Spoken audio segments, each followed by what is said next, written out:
गौरेला पेंड्रा मरवाही जिले में अवैध गांजे के ऊपर पुलिस विभाग लगातार कार्यवाही कर रही है। गौरेला पुलिस ने गांजा तस्करों को तस्करी करते हुए गिरफ्तार किया है।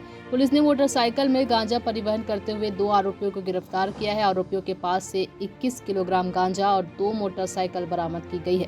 गांजे की कीमत 2,10,000 रुपए के आसपास बताई जा रही है। वहीं आरोपियों के पास से 2 मोटरसाइकिल भी जब्त की गई है।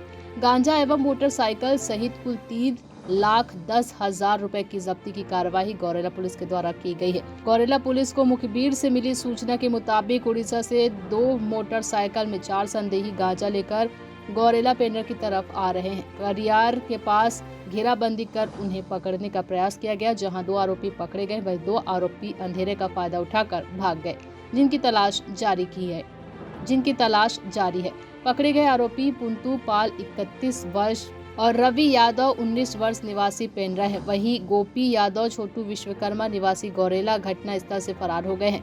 आरोपियों पर NDPS एक्ट के तहत कार्यवाही की गई है।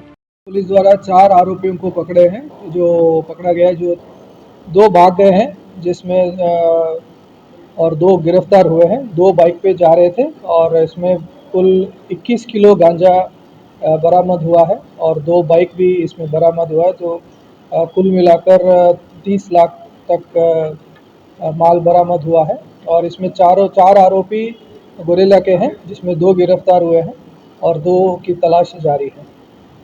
पेंड्रा से अभिषेक गुप्ता की रिपोर्ट।